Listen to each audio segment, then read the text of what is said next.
voici la deuxième leçon de ce mois de novembre. Oui, deuxième leçon, effectivement, vous vous souvenez, le peuple était dans le désert, il va marcher pendant 40 ans sous la direction de Moïse. Là, vous savez, il y avait l'histoire de la manne, l'histoire des tables de la loi, et puis il y aura encore d'autres histoires. Hein.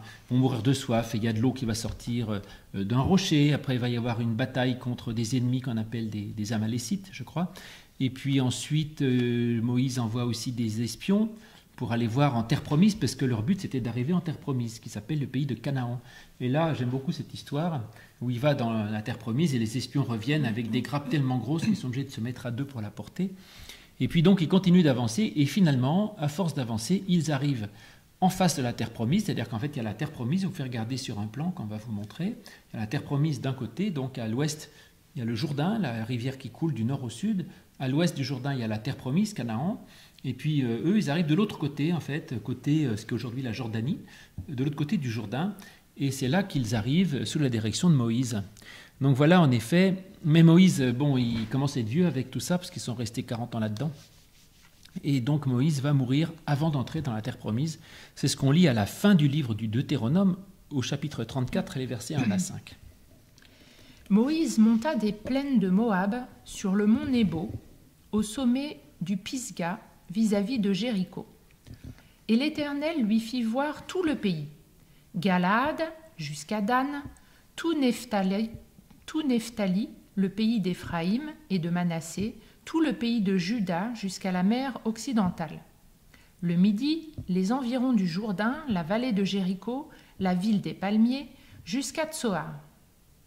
L'Éternel lui dit: c'est là le pays que j'ai juré de donner à Abraham, à Isaac et à Jacob en disant: je le donnerai à ta postérité. Je te l'ai fait voir de tes yeux, mais tu n'y entreras point. Moïse, serviteur de l'Éternel, mourut là, dans le pays de Moab, selon l'ordre de l'Éternel. Oui, il meurt donc sur le mont Nebo, c'est la montagne qui surplombe, donc il voit la terre promise, le Jourdain qui est un obstacle entre les deux, on va le voir, il n'a pas le droit d'entrer dans la terre promise. Alors il n'a pas le droit pour une sombre histoire un peu compliquée, parce que dans le cours de leur marche au désert, à un moment donné, Moïse manque de confiance vis-à-vis de Dieu. Dieu lui dit, le peuple a soif, et Dieu dit, il n'y a pas de problème, il y a de l'eau qui va sortir du rocher, t'as qu'à lui demander. Et Moïse, au lieu de demander, prend son bâton, frappe le rocher, et Dieu lui dit, écoute, tu n'as pas fait ce que je t'ai dit, donc tu ne rentreras pas. Ça a l'air un peu sévère, mais c'est ça l'histoire. Maintenant, peut-être qu'un jour, on vous expliquera pourquoi. En tout cas, il n'a pas le droit d'y entrer, donc il meurt sur le mont Nebo avant d'entrer dans la terre promise. Et qui va lui remplacer? Eh bien, son adjoint, qui s'appelle Josué. Alors Josué, c'est quelqu'un qu'on aime bien, c'est-à-dire le nom du livre qui suit. Les 5 premiers livres de la Bible, c'est Genèse, Exode, Lévitique, Nombre, Deutéronome.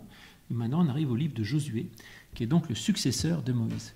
Josué, il a un nom que j'aime bien, parce qu'en fait, c'est le même nom que Jésus. Yoshua en hébreu, c'est Jésus, ou Josué, juste qu'on ne l'a pas écrit pareil, mais en fait c'est le même nom. Donc c'est celui qui est fait entrer dans la terre promise, et c'est pour ça que Jésus porte le nom de Josué, ce qui est assez beau, parce qu'il nous fait entrer aussi dans la terre promise. Parce que la terre promise, ce n'est pas forcément un endroit géographique, mais c'est pour nous le lieu où on est bien, quoi. C'est-à-dire qu'on est avec Dieu, on est en paix, on est heureux, on est en paix avec les autres, et tout est bien. Et dans le contact avec Dieu. C'est ça, quand on est installé dans la présence de Dieu, c'est ça la terre promise. Alors Josué, il est fait s'installer matériellement, et Jésus nous fait installer intérieurement dans le lieu de la présence de Dieu, qui est un lieu formidable, dont on disait la terre promise, c'est un pays où coule le lait et le miel, c'est-à-dire plein de douceur et de choses agréables. Donc voilà l'institution donc de Josué, début du livre de Josué, qu'on peut lire si tu le veux bien. Alors, après la mort de Moïse, serviteur de l'Éternel, l'Éternel dit à Josué, fils de Nun, serviteur de Moïse: Moïse, mon serviteur, est mort. Maintenant, lève-toi, passe ce Jourdain, toi et tout ce peuple, pour entrer dans le pays que je donne aux enfants d'Israël. Tout lieu que foulera la plante de votre pied, je vous le donne, comme je l'ai dit à Moïse.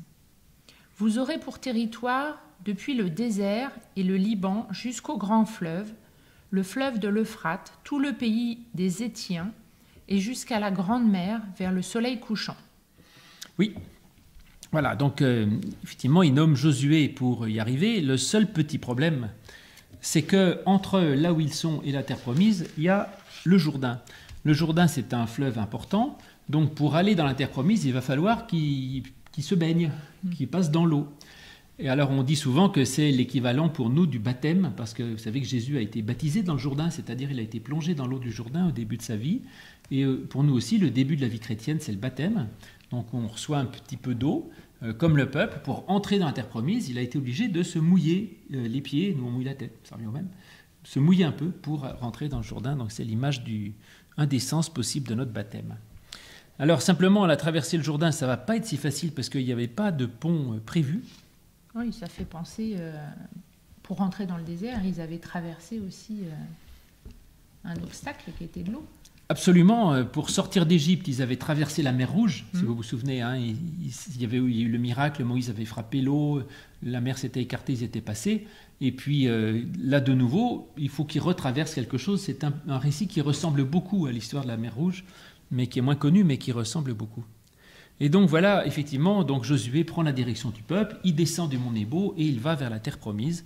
C'est Josué 3, verset 1 déjà. Josué s'étant levé de bon matin, partit de Sittim avec tous les enfants d'Israël. Ils arrivèrent au Jourdain, et là, ils passèrent la nuit avant de le traverser. Ben oui, ils attendent un peu de savoir comment ils vont s'y prendre.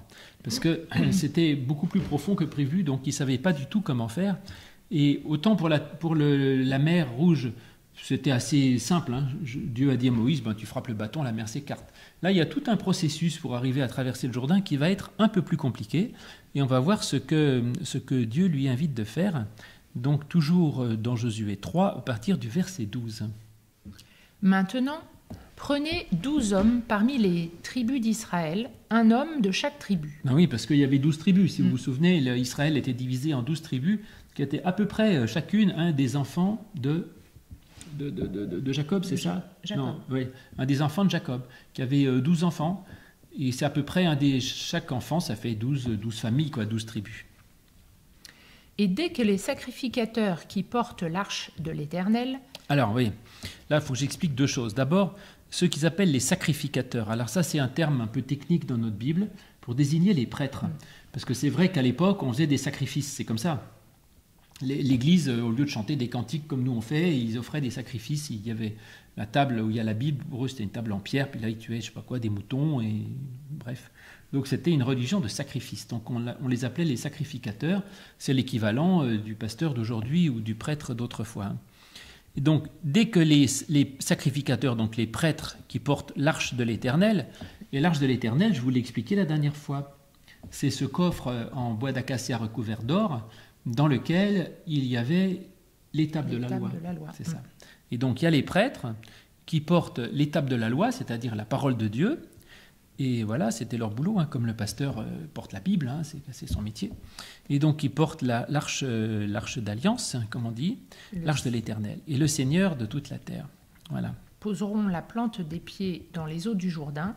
Les eaux du Jourdain seront coupées, les eaux qui descendent d'en haut, et elles s'arrêteront en un morceau. Formidable. Alors continue.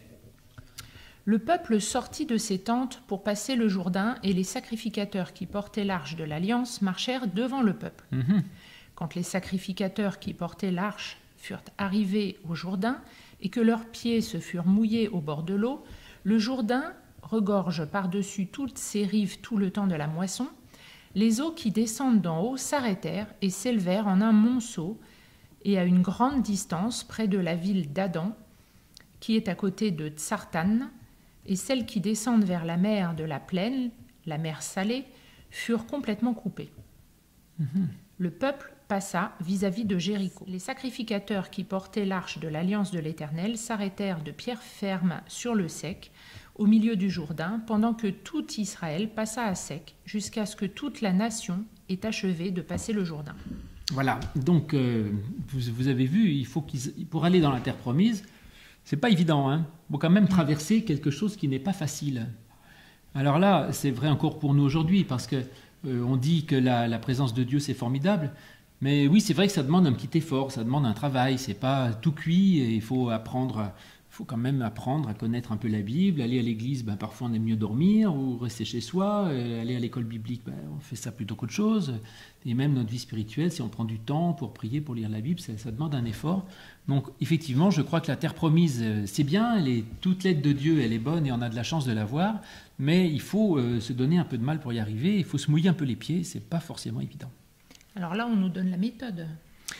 Oui, c'est intéressant la méthode. Alors il dit, tu vas mettre devant toi les sacrificateurs, donc les prêtres, avec l'arche d'alliance. Alors les prêtres, ça représente la relation à Dieu. C'est ceux qui mettaient en relation avec Dieu. Et donc les prêtres, ça représente pas les pasteurs forcément aujourd'hui qu'il faut mettre devant soi, mais en fait notre relation à Dieu, parce qu'aujourd'hui on dit que chacun est prêtre. Ça, c'est vraiment une grande idée des protestants, ce qu'on appelle le sacerdoce universel. Chacun est prêtre, donc chacun est responsable de sa propre relation à Dieu. Mais mettre en avant sa relation à Dieu, c'est-à-dire sa confiance en Dieu, sa prière vis-à-vis de Dieu, c'est la première chose à mettre d'abord. Après, ils mettent quoi ? Les tables. C'est ça, ils mettent l'arche d'alliance, l'arche de Dieu avec les tables dedans, donc c'est la parole de Dieu ou c'est sa présence. Donc c'est-à-dire, c'est la parole de Dieu, c'est la Bible. Bon, Dieu n'a pas directement dicté la Bible, mais dans la Bible, il y a une parole qui nous fait entendre en gros ce que Dieu veut nous dire. Il ne faut pas tout prendre à la lettre, mais ça dit en gros. Et puis la parole de Dieu, c'est aussi Jésus qui a totalement incarné cette parole et qui nous l'a dite. Et donc il faut avancer en mettant ça dans notre vie. La relation avec Dieu, la prière, la confiance en Dieu, la parole, la Bible, le Christ. Et si on met tout ça devant soi, eh bien, c'est comme une lame de bulldozer qui peut traverser des choses absolument incroyables. Et on peut faire des choses formidables pour entrer dans la terre promise ou pour découvrir cette présence de Dieu. Donc voilà. Finalement, c'est assez rassurant de voir qu'il n'y a pas d'obstacle qui peut nous empêcher d'entrer dans la terre promise. C'est vrai. Oui, il n'y a pas d'obstacle parce qu'avec la présence de Dieu et la parole de Dieu, on a une arme formidable pour traverser des tas de choses. Bon, alors évidemment, cette histoire de Jourdain, c'est encore une image. Si vous êtes devant un fleuve, vous pouvez toujours mettre la Bible d'abord, ça ne vous fera pas traverser le fleuve, mais c'est une image parce que sur nous, il y a souvent des choses qui nous semblent difficiles à traverser, et avec l'aide de Dieu, on peut traverser ce qui nous semble intraversable. Au début, le peuple était encore un peu bébé, au moment de la mer Rouge. C'est Moïse qui s'en charge, il s'occupe de tout, il dit « vous occupez de rien », il frappe la mer s'écarte, les gens passent. Là, ils sont plus grands, et donc ils doivent se prendre en charge eux-mêmes. Ce n'est pas Josué qui fait tout, et il y a toute une démarche. Tu y vas, tu te mouilles un peu les pieds au début, donc oui, Dieu ne peut pas t'enlever toutes les difficultés non plus, tu te mouilles un peu les pieds, après tu mets devant toi la relation à Dieu, les sacrificateurs, les prêtres, la parole, la présence de Dieu, la Bible, le Christ, et là tu y vas et tu traverses tout ce qui pouvait sembler intraversable. Enfin, c'est vraiment une force formidable. Voilà. Pas mal, non ça ? Oui, on voit bien l'évolution du peuple. C'est vrai. Oui, c'est rassurant. Au début, il est pris en charge et à la fin, c'est lui qui se prend en charge lui-même. C'est vrai qu'en 40 ans, il a un peu grandi, ce qui est pas mal. Mais vous pouvez attendre moins que 40 ans pour y arriver. Bon, c'est bientôt la suite, parce qu'ils arrivent dans la terre promise, c'est pas encore tout à fait gagné, vous allez voir. Et donc, nous allons entendre la suite très bientôt. À tout à l'heure.